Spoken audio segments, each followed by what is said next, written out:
Seat.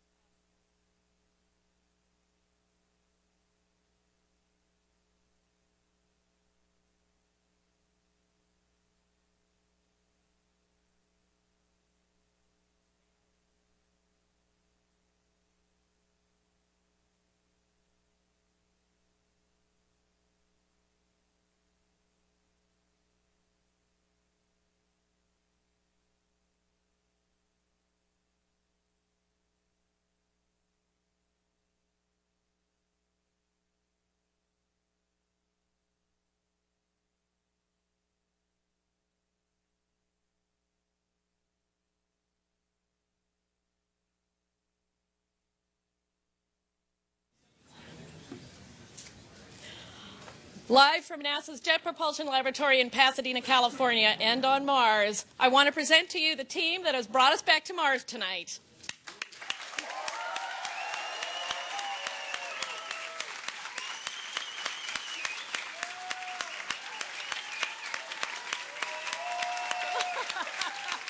Come on, guys.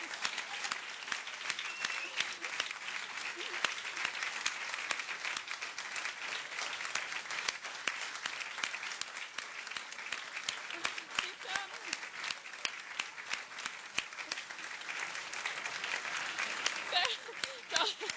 I see him. There they are. Woo! There we go.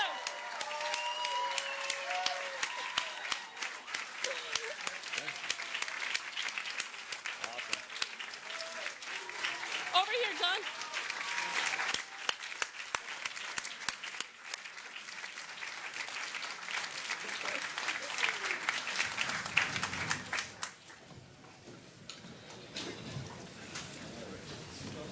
All right, let's give them one more round of applause now that we've got them all up here. Thank you very much.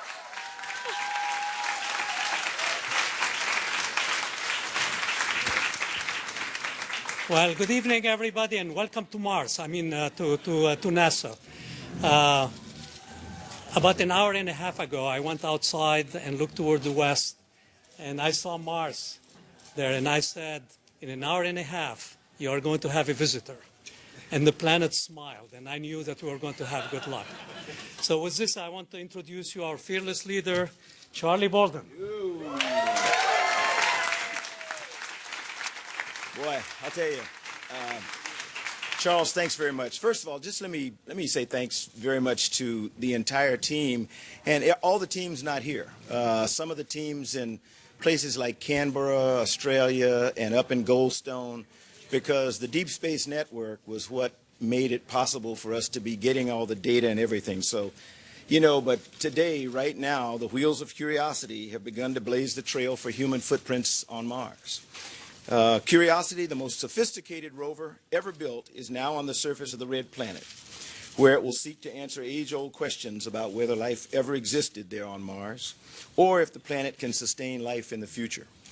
This is an amazing achievement, made possible by a team of scientists and engineers from around the world, and led by the extraordinary men and women of NASA and our Jet Propulsion Laboratory. Nothing in robotic planetary exploration is harder, more technically challenging, or as risky as landing on the surface of Mars. And I know most of you are saying, how can he be saying that? It just looks so easy. Trust me. Historically, counting all the missions by all countries, the odds of success are about 40%. The recent U.S. record is better, with now 6 successful missions, including now 4 landings. And I'm going to stray from my script here for a moment, which is always dangerous. But tonight, and I'm probably not going to include all the countries, but tonight there are at least 4 countries, and I won't name them, who are on Mars. And they're on Mars because they went with the United States. So I know this may sound a little strange in this international environment, but I want everyone to understand what I say and what I mean when I say, our leadership is going to make this world better. Tonight,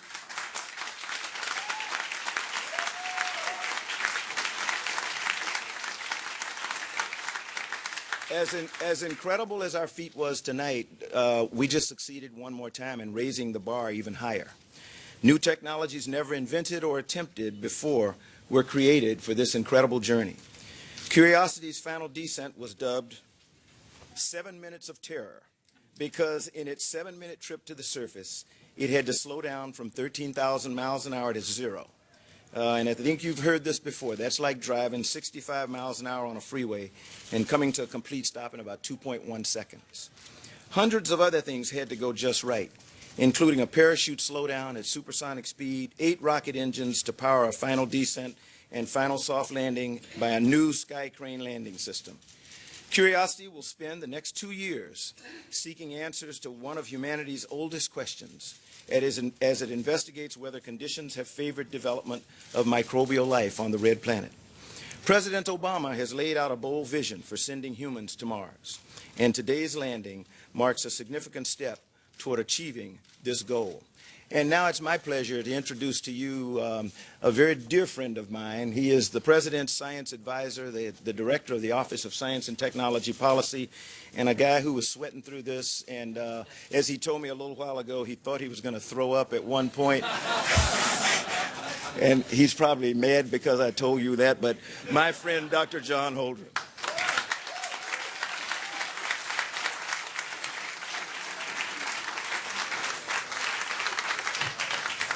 I wanted to start by saying thank you for sharing that, Charlie.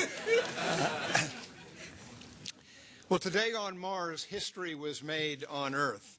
The successful landing of Curiosity, which is, as Charlie has said, the most sophisticated roving laboratory ever sent to another planet, marks what is really an unprecedented technological tour de force. It will stand as an American point of pride far into the future. It's also just the latest example of a long-standing truth about the United States, that even the longest of odds are no match for America's unique blend of technical acumen and gutsy determination.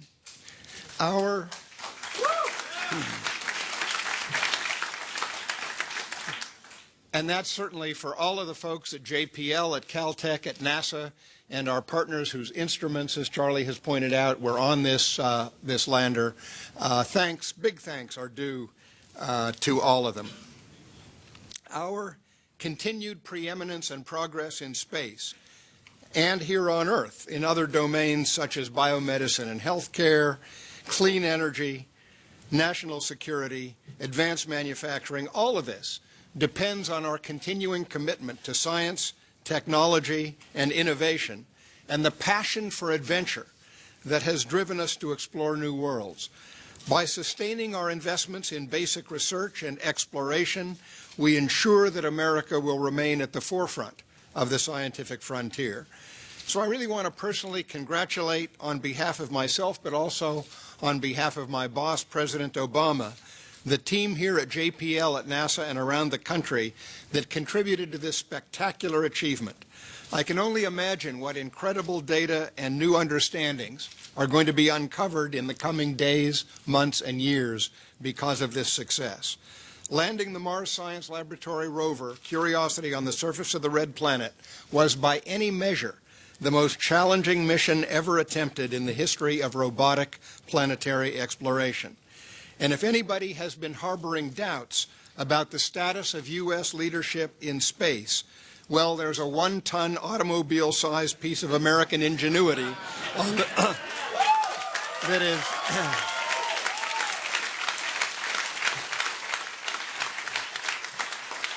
and it's sitting on the surface of Mars right now, and it should certainly put any such doubts to rest.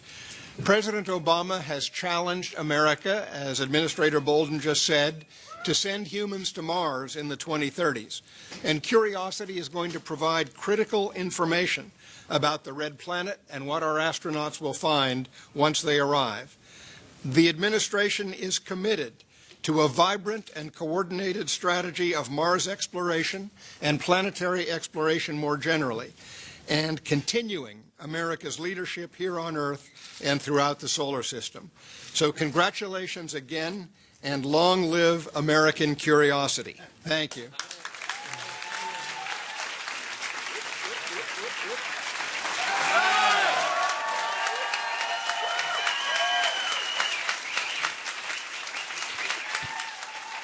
Let me thank all of you one more time. John Holden and I, unfortunately, have got to go boogie to go somewhere else. We're going to leave you in the very erstwhile hands of Charles Alachi and the technical team, and they've got a little bit more detailed stuff to tell you. So have a great night, and congratulations to all of you again.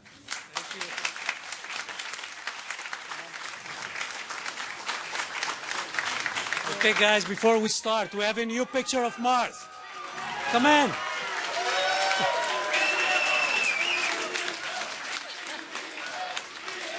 Here comes the rest of the EDL team. The Mars Curiosity team entering right now. They are quite happy.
So what is the order that you are doing? We're going to have you sit back down and But somebody put this.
Okay, I think we need to get...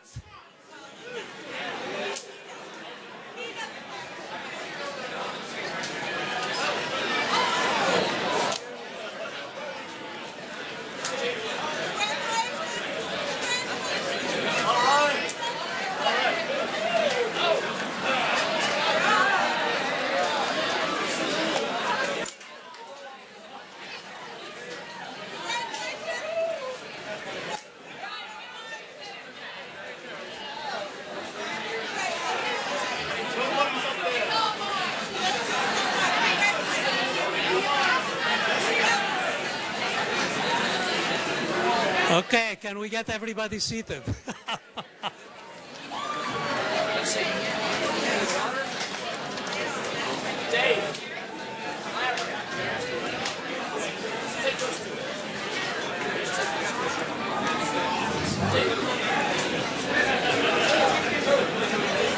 Okay, can we get everybody? I need to take control of this thing.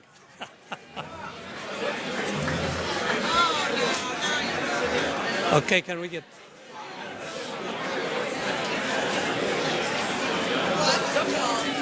Yeah, can we have it stop people coming?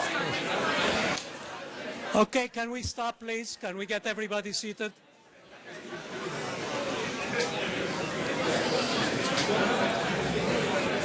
Okay, needless to say, there is a lot of excitement in this room.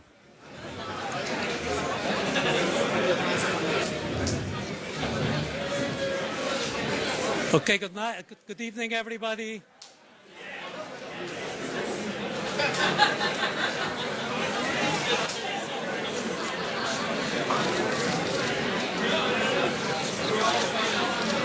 Okay, can we get everybody, please? Can we get quiet, please?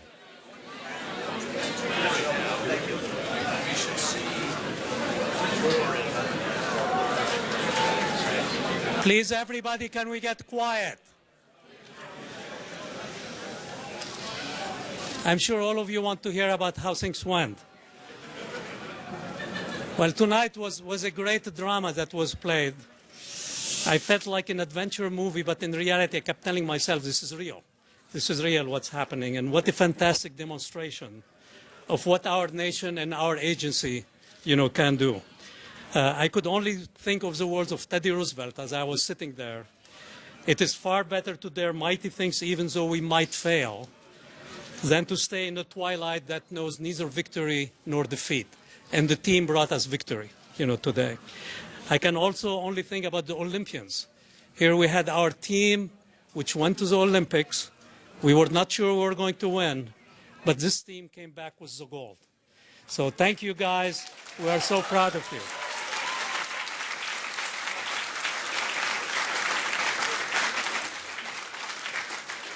And just think what an inspiration to the young people in the world by watching what these young people and old people like me have accomplished.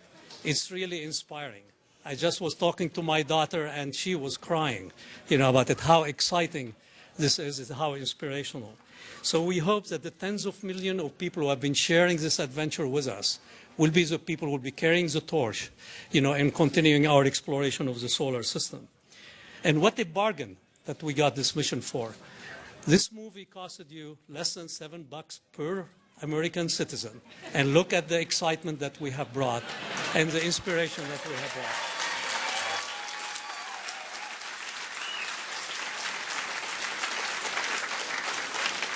And tonight we just did the landing. Tomorrow we're going to start exploring Mars.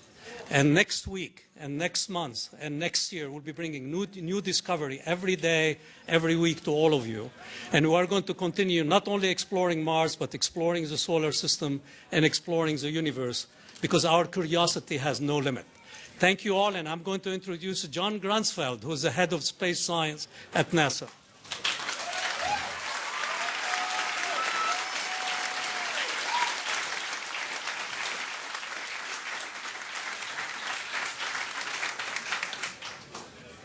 Much. Do we have sound? Great. You know, we said before landing this afternoon, Charles and I here, that Mars is hard and success is not guaranteed. There are many out in the community who say that NASA has lost its way, that we don't know how to explore, that we've lost our moxie. I want you to look around tonight, all those folks with the blue shirts, think about what we've achieved. I think it's fair to say that NASA knows how to explore. We've been exploring, and we're on Mars.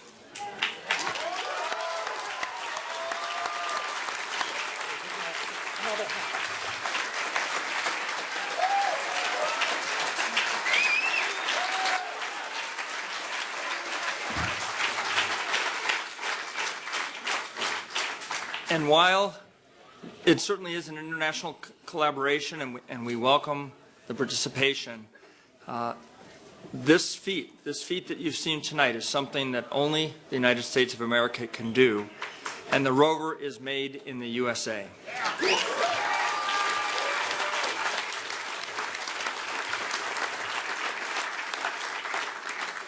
And just to stay in character, we've been on the surface for 1 hour, 8 minutes, and 16 seconds.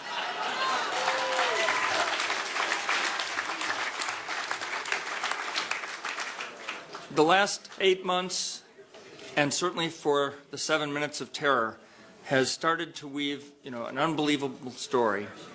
As we get ready to transition to surface ops, I think what we really need to pay attention to now is that the Curiosity story is just beginning. And with that, I'll turn it over to the team. Pete, that's the guy in charge of this project.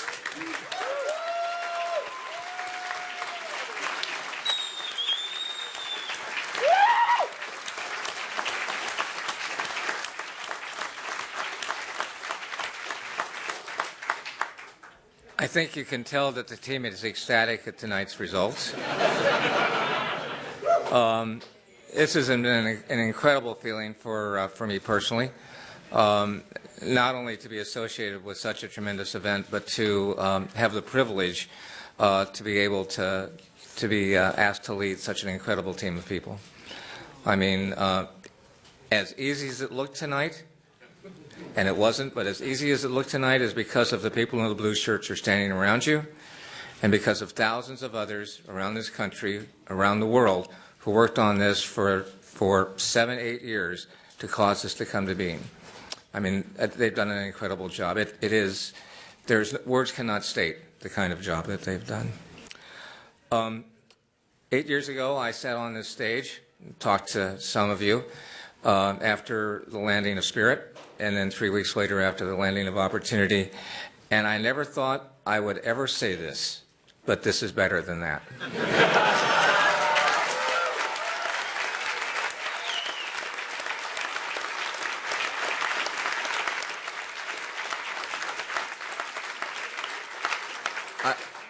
I want to thank everyone who worked so hard on this project directly. Some of the people who've left the project because their work has been done, but they're with us in spirit tonight and have shared in the success.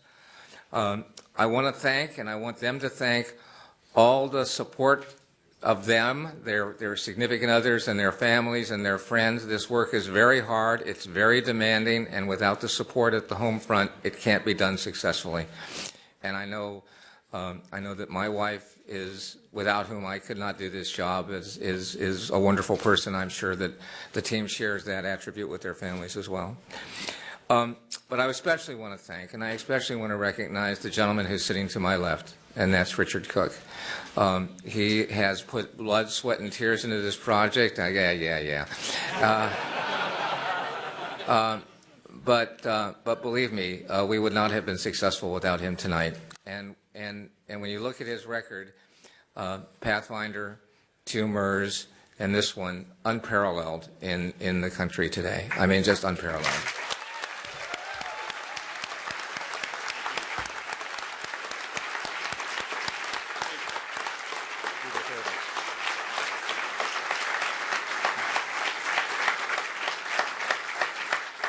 So I'll now let him humbly accept your accolades. So that rocked. Seriously, was that not cool or what? Woo!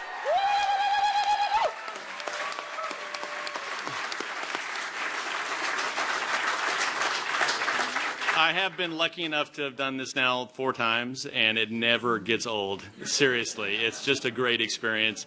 And there are some people out there, Rob Manning and Dara Sabai and some of the other folks who have done this as many times, and I know they've all just had the exact same experience as I did tonight, which just gets better every time. It just is amazing. Pathfinder was great, but we were young and stupid, frankly.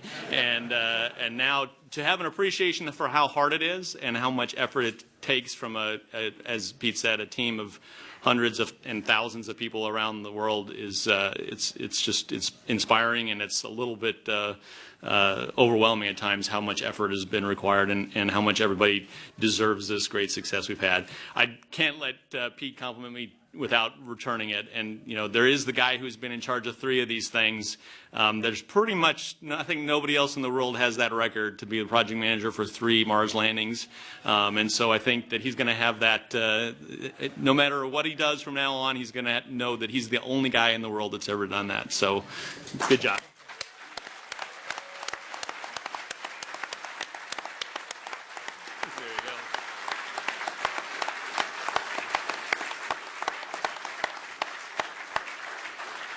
Okay, well, then I want to also compliment the 2 guys to my left here. Let me start with the one furthest on the left there, he's now got the keys. He's the guy that's going to make this thing just go down in the record books as far as what we were able to learn on the surface. And I know he's already looking at the pictures saying, is that Mount Sharp? Or what can I see there? And all kinds of stuff. And so he's got the keys pretty soon. Not quite yet, but pretty soon he'll have the keys. Yeah, and he'll make some great history out of what we've been able to do with this thing on the surface. And I know Curiosity will, as I said, really set the record, go down in the record books as an amazing scientific mission. But I can't let the guy in between me go. My friend here, Dr. Stelzner, is been the father and the mother and everything in between of the landing system we've built, and certainly has been its biggest proponent. I remember going to reviews and him saying, hey, I think this thing can work, and you guys just have to give the team a chance 7, 8 years ago, and then just stuck with it through every failed test, through every review that didn't quite work out the way we wanted it. And so he really deserves a huge amount of credit for what's happened tonight, and hopefully everybody appreciates his contributions. I know I certainly do. So.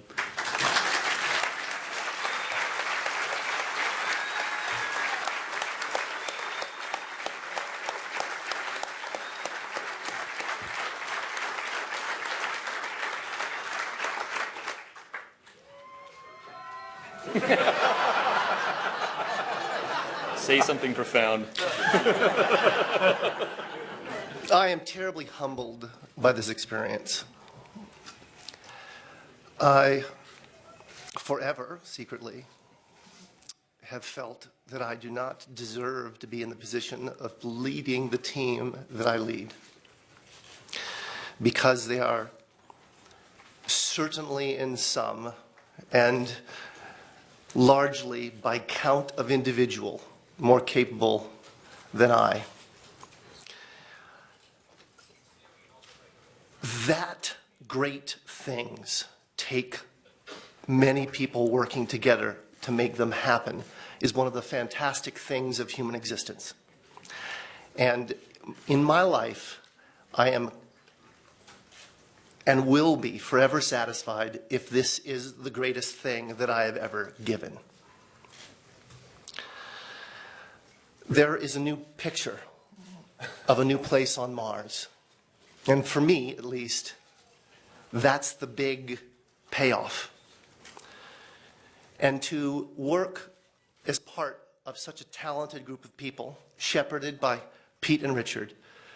And I'm not just talking about the EDL team, I'm talking about the entire team, soup to nuts. The caliber of people here at JPL, the other centers who contribute. It's a tremendous honor, and it is a humbling experience to work with them. And I think that this nation is a truly great representation of a corner or a piece of humanity that reaches out and explores and conquers and engineers. We are kind of tool makers, agriculturalists, pioneers, and that's reflected in the activities and actions and results of tonight. So I want to say thank you to the blue shirts.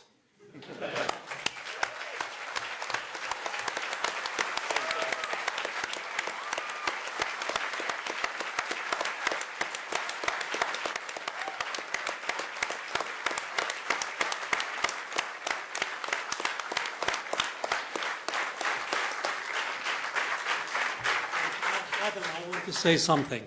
Adam and his wife are expecting a baby in 3 weeks, so we wish them the great luck. Thank you, Charles.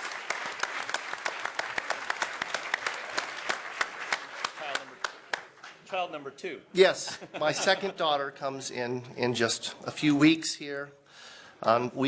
My wife has been calm at home, or actually she's in Beckman Auditorium, but she was debating because the last thing we didn't want to have is 2 babies born on the same night. A couple of other groups of folks that I'd like to thank that I think we all are thankful for. Certainly this beautiful theater of tonight, the drama of us all being able to experience it together comes through the efforts of the Odyssey project and the Odyssey spacecraft and that team being able to get that bent pipe UHF telemetry to us, unrivaled in the experience for all of us. And naturally, the DSN and the X-band telemetry that really allowed us to back that up. So please, a round of applause for our comm.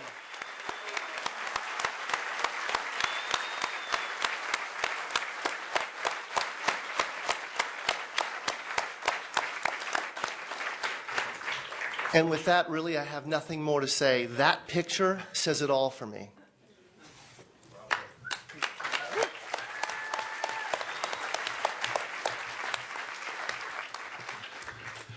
Thank you, Adam, for getting us on the surface. I think that is the best picture of Mars I've ever seen. And I can guarantee you in the days, hours and months and years from now, you're going to be hearing about an incredible science story, and I'm not going to bore you with that tonight. You're going to have to wait for that one, because on behalf of everybody on the science team, 406 team members, we thank everybody that was involved in this enterprise, Charles, Pete, Richard, Adam, everybody that pulled this together. There were over 3,500 JPL employees. I won't count contractors and subcontractors, but I'm sure there were thousands more. 9 science instruments, 10 science instruments, 9 principal investigators, 7 countries, Germany, France, Spain, Russia, Denmark, Britain, Canada. All of us are the beneficiaries of your hard work. We've hardly even scratched the surface, and you're seeing it right there. And I just want to leave you with one thought about what this success brings to everybody that is involved in this enterprise. There is no greater inspiration for middle school children that are going to math, science, and engineering than a mission to Mars. The number of hits on the website is unparalleled. The emphasis on the excitement that this generates is what we bestow upon our children. The money, $2.5 billion, we don't put it in the rover and send it to Mars. We spend it here on Earth. And Charles mentioned at the beginning that this whole enterprise, if you divide it by every woman, child, man in this country, comes out to be the cost of the movie. I know I speak on behalf of all my colleagues in science. That's a movie I want to see. So thank you all.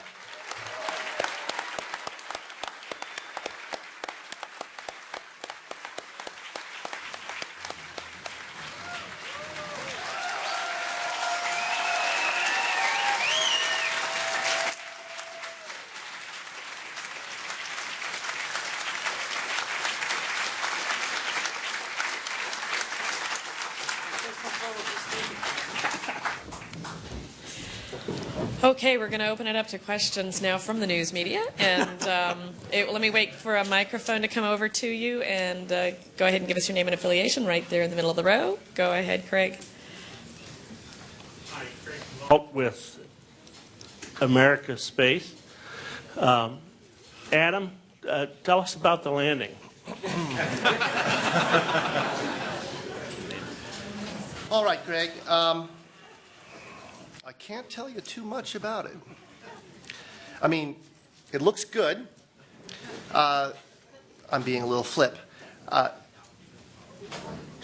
In short, it looked extremely clean. We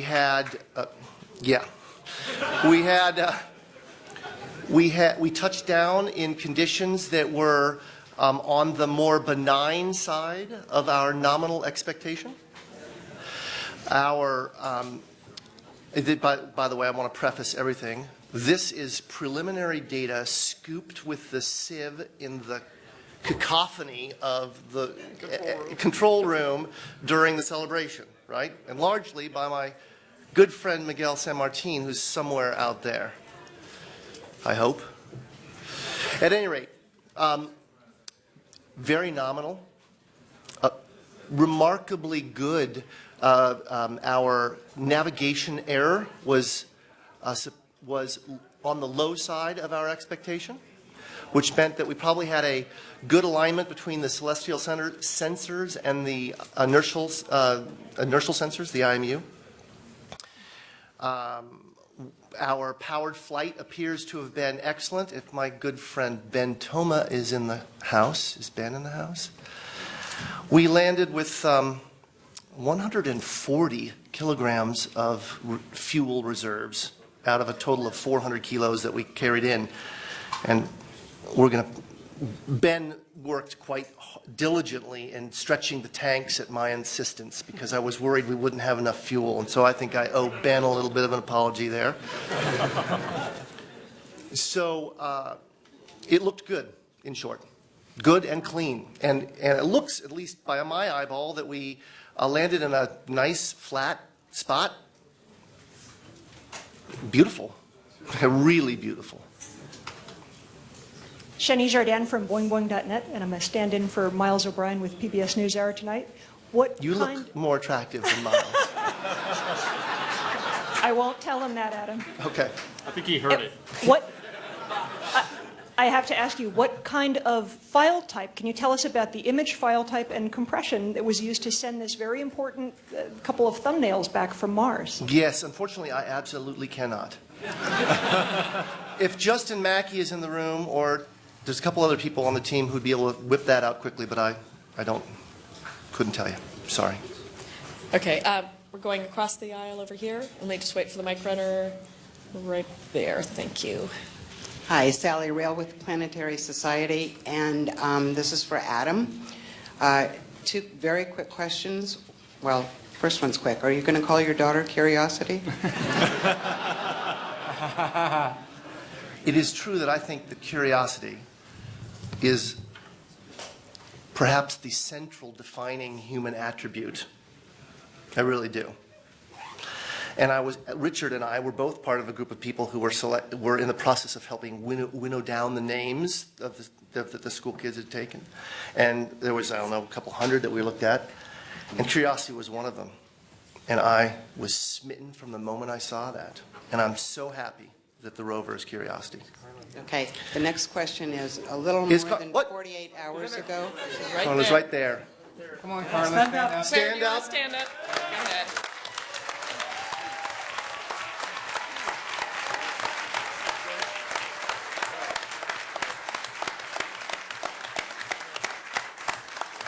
My daughter's name will not be Curiosity. Okay, the serious question. A little more than 48 hours ago, you told me you would tell me a secret. Once Curiosity landed. Can I have my secret? Yeah, what was this? A lot has happened in the last 48 hours. And to be very truthful, I do not recall what that secret was. I'm going to hold you to this. That's fine. Maybe I'll remember it. Okay, looking for the next question up here, a little forward there. Thank you. Thank you, Olivier Sanguy and joyspace.com from France. So, thank you for ChemCam and SAMGT, which is a French participation instrument. We did a webcast in French for people following, and I made a contract with Ustream saying, oh, there are not going to be a lot of people. Well, 40,000.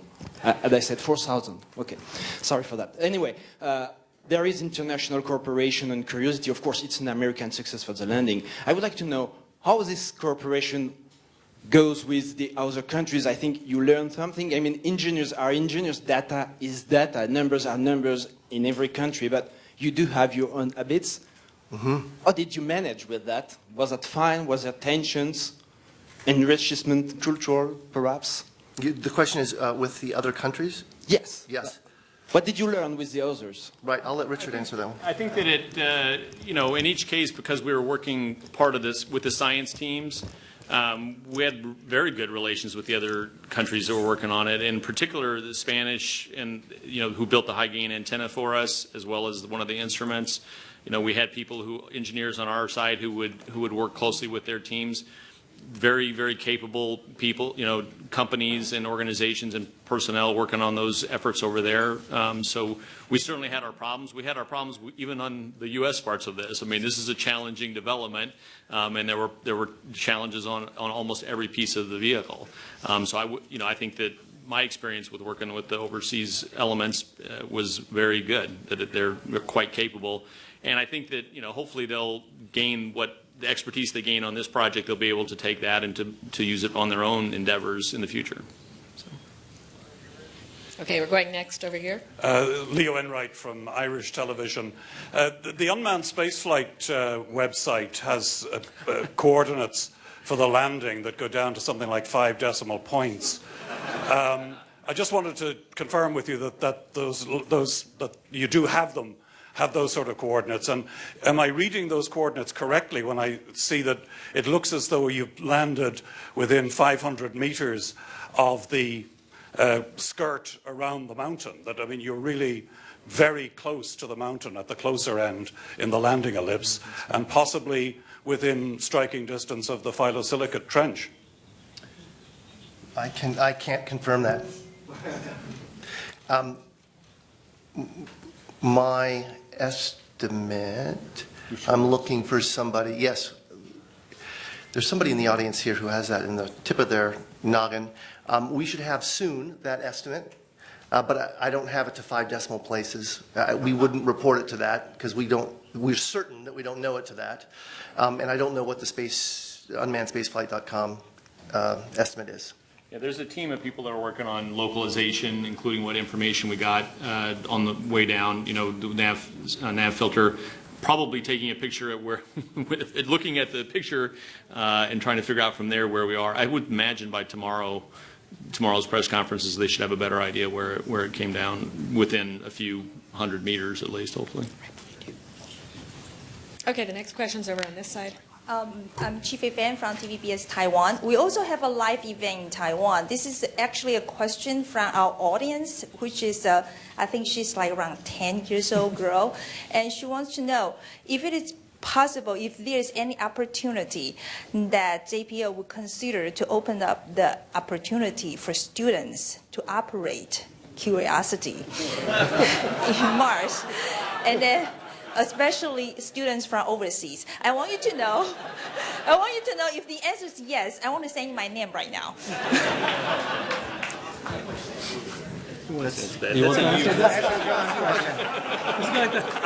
I got to tell you in all honesty, first we have to let them wait for the scientists to operate it, so. Okay, we have a question. Henry, you're next. Henry Bortman with Astrobiology Magazine. Can you tell us at what time Curiosity touched down, Earth received time, and at what time the first image came back? I can tell you the first of those is 10:39 p.m. The second of those I don't have.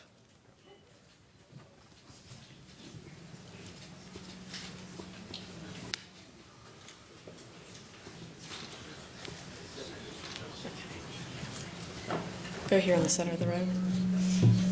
Ran Director from Scholastic.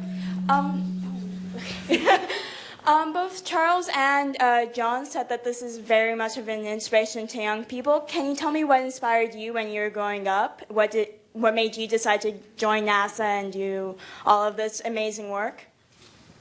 Let me start. I was inspired by the first astronauts, the Gemini program, the Apollo program, and specifically here we are still in the heart of summer. And I remember being brought into the mess hall at summer camp to look at a small black and white TV along with a couple hundred other boys. It was a boys' camp in central Wisconsin, to see Neil Armstrong and Buzz Aldrin land on the moon, July 21st, 1969. And that stuck with me and inspired me to go on to become a physicist, a scientist, to study math and science throughout school, eventually to apply to the astronaut corps, to go to space. And I hope, and it was a dream of mine for this evening, and I think we've achieved that, that for kids today, actually for everyone today, that this landing of Curiosity on the surface of Mars will be an inspiration that will lead people to think about the great science that's ahead of us and to go on to do great things. Someone else? Sorry, Rob is making gestures at me out there in the audience, so I'm not sure what, I'm trying to interpret what he's doing. I mean, I think the thing, so the kinds of, I didn't have a specific activity or a thing, like John said, that inspired me, but so much as being able to do problem solving, right? And the thing that we do here, and NASA does, and JPL does, is we solve problems. And we solve problems that involve obviously very state-of-the-art activities, but also things that require large teams of people working together in a really intimate way that is really different, I think, than almost any other human endeavor. It's amazing to solve a problem as complicated as landing on the surface of Mars, where you're utterly dependent on a team of 100 or 200 or 1,000 other people to do their parts and to do it, to solve their problems and have all those problems work together. And it's just the scale of that endeavor, that problem solving, that is what got me attracted to working for NASA and for JPL. And I think that's, if I were to talk to my kids or to kids, to go in this field, that's the kind of thing that NASA and JPL does.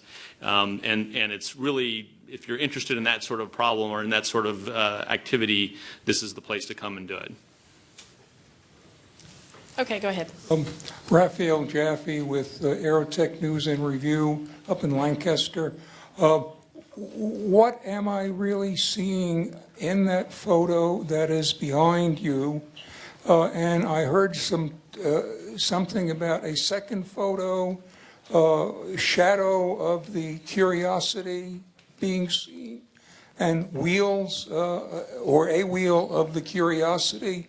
So could you lead me through that photo?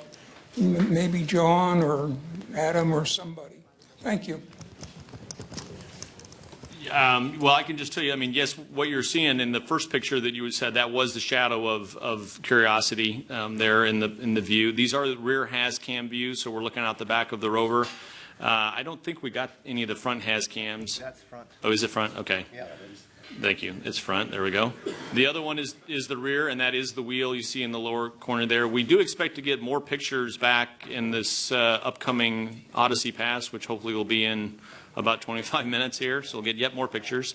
And these images were actually through the cover. And actually, if you go back to the other one for a second, can you switch to the other picture? You can see those little speckles around the black little dots or speckles around the outside, which is probably dust kicked up, during the landing event that's stuck onto the covers. And so it's good that we have covers because now we'll take those covers off, and hopefully those specks of dust will not be visible in the next set of pictures we get. Okay. Burkhard Bilgo, the New Yorker.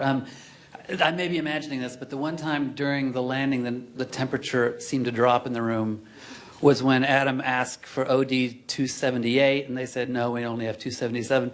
What was happening, or was it anything of significance? No.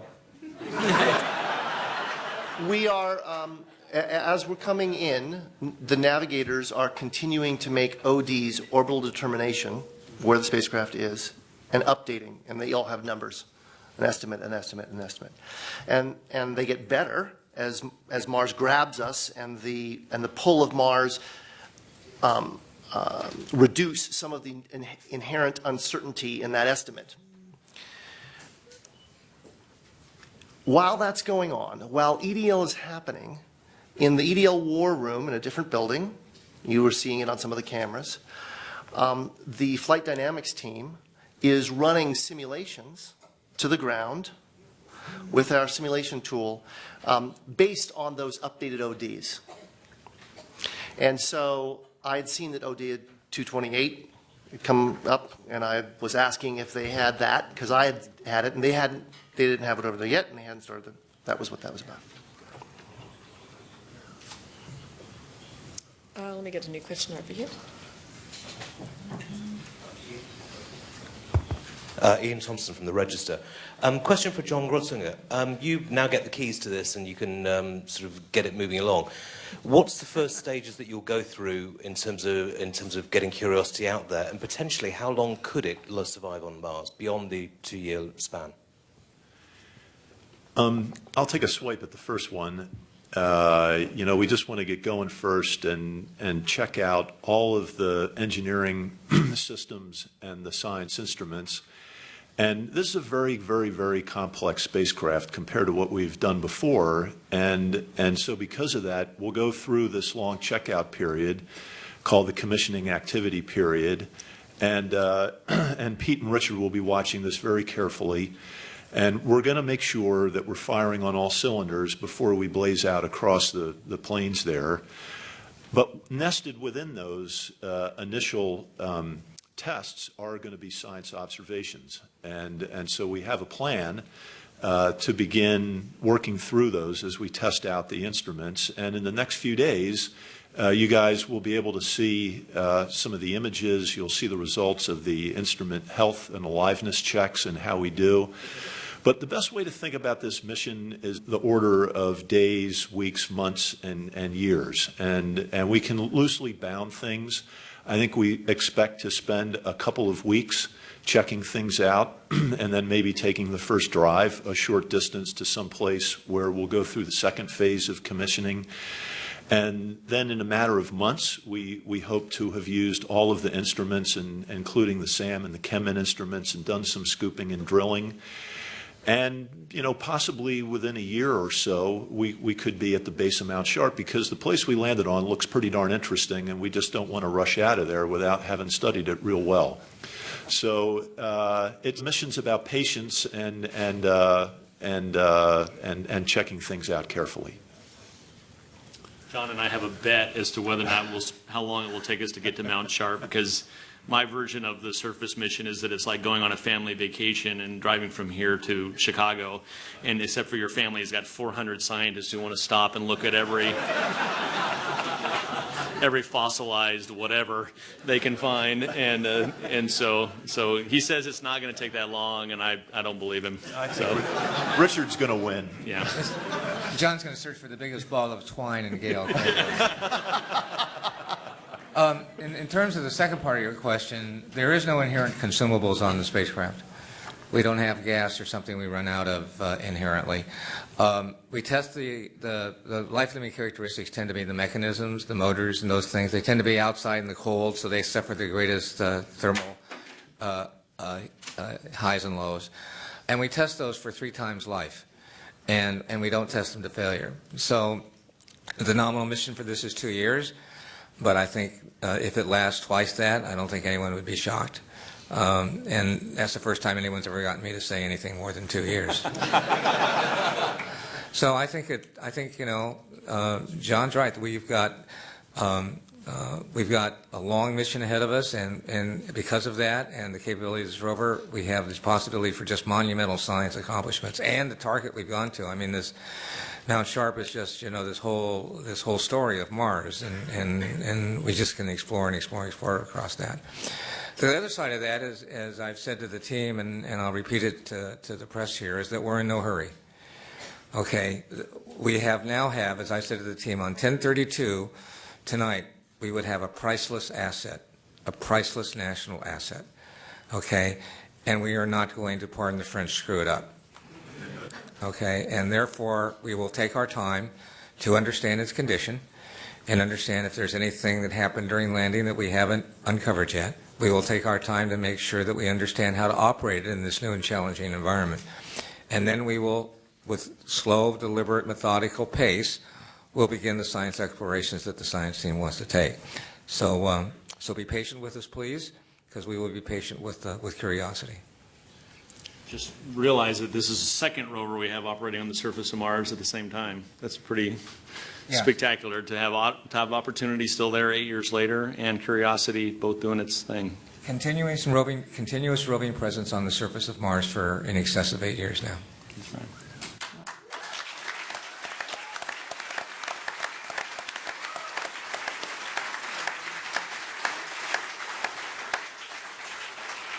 All right, with that, we're going to end tonight's news conference. We know that there is a next Odyssey pass coming up at about 12:40, and we're going to let you all take your time, get back up there, and get back to work. And I want to thank everyone for joining us. Stay tuned for our next commentary session that we will begin at around 12:30 for that overpass of the Odyssey spacecraft, and then follow the mission. Stay with us at www.nasa.gov/MSL for more updates. Join us tomorrow for another news conference at 9 a.m. Pacific time. Thank you so much.